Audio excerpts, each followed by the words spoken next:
Today we are going to contemplate another verse of the classical Nididhyasana text, Ashtavakra Gita.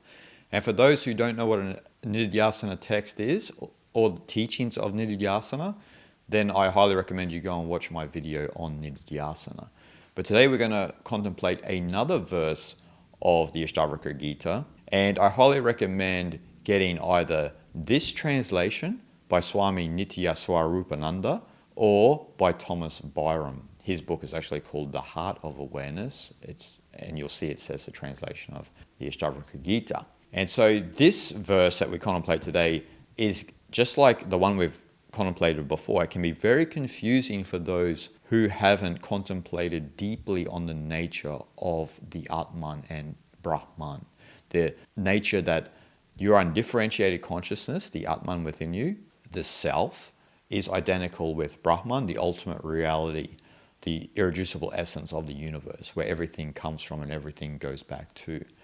And so this is a non-dual contemplation and meditation on that.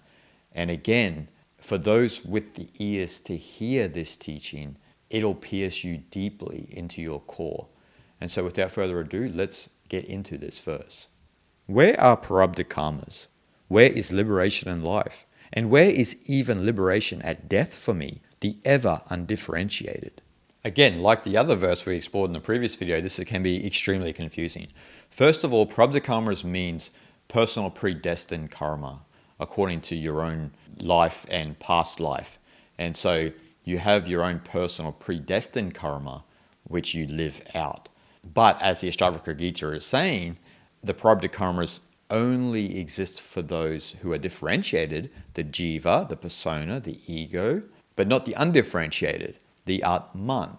So for those with self-knowledge, liberation and life and liberation at death and prarabdha karmas don't exist because the nature of the Atman, the self, is undifferentiated and eternal because it is identical with Brahman, the ultimate substratum of existence, the irreducible essence. And so if we look at this verse deeply, we see that liberation itself presupposes bondage.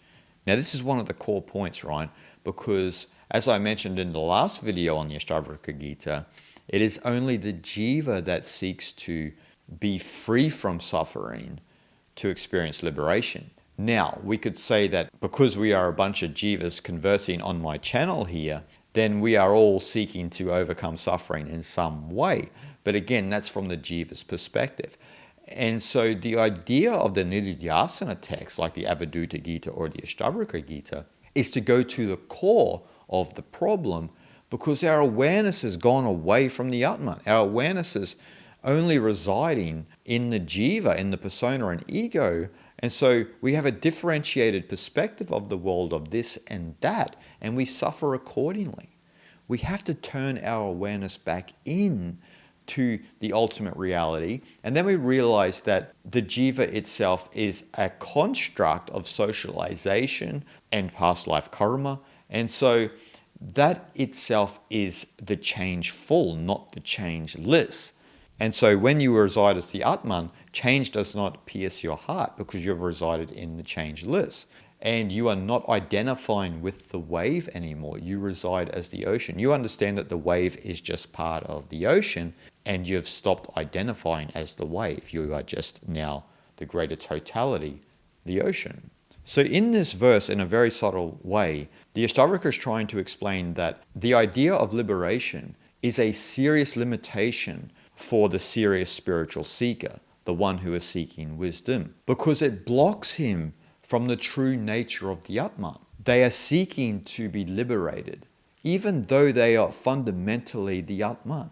They are fundamentally Atman. We all are fundamentally Atman. But Ashtavakra is pointing out, even the search for liberation becomes an obstacle to actually experiencing liberation, which is ironic, right? Liberation here being moksha, being the awareness of the knowledge of Brahman, the Brahma Jnana. And so experiencing that full enlightenment is blocked because we consume ourselves with this idea of liberation. But as I said, to feel as though we need to be liberated means, in some sense, bondage exists. We need to be free from something. So when we look at the nature of the self, of the Atman, it is ever free. It can never be bound. Its fundamental nature is eternal. It is fundamentally free and can never be imprisoned by anything. You can, as a jiva, you can have all of these beliefs and you can be caught in the dramas of the world. You can suffer, but the fundamental nature of the Atman is free. It can't suffer. It's eternal. It is undifferentiated. Being undifferentiated, it cannot suffer. It is the undifferentiated consciousness at the core of all of our existence. So we need to eradicate, in some sense, according to Ashtavakra, this concept of liberation, because liberation implies bondage. And if we want to really absorb ourselves in the self, we have to start to abide in that.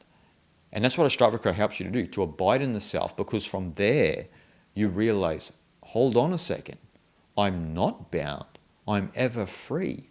It's only when my awareness is entangled with the jiva, the persona, the ego, the socialization process we've gone through, then I begin to suffer. Because I believe I'm this identity. The identity doesn't exist. It doesn't matter what you want to associate with that identity.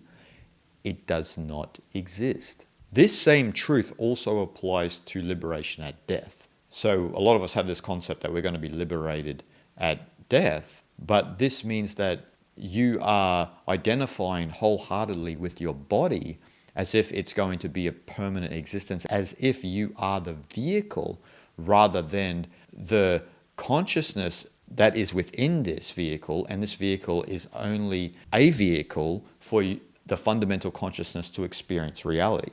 But you're fundamentally identified with the body, and so you feel that you will experience liberation from death because you are bound by the body and the life that you are experiencing. But this is all a hypnosis, because the fundamental nature of the Atman is undifferentiated. Though you may be in this body, but the nature of your existence itself is Brahman.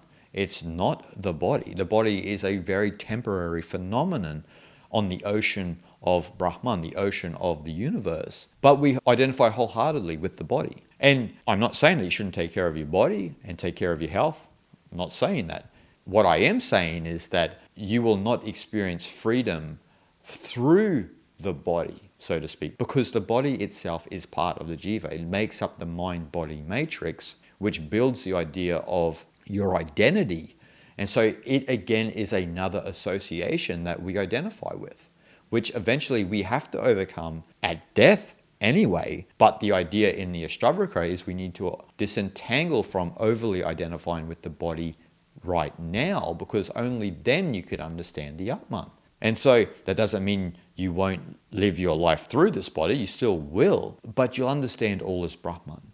And that Brahman itself is just emanating through you. You are a localization of the one consciousness, but you haven't identified with the equipment of the localization of the one consciousness. Now, the equipment here being the body and mind, which again entangles us in the illusion of Maya, the illusion of reality, the illusion of separation, the illusion of this and that. You're overcoming that. And that's what the Ashtavakra is explaining in this verse. We are fundamentally free. And so the concept of liberation itself means we are bound. Now, this is a useful tool to speak about from the jiva's perspective. But in the Ashtavakra Gita, we are listening to the words of those who have gone beyond the pale of enlightenment.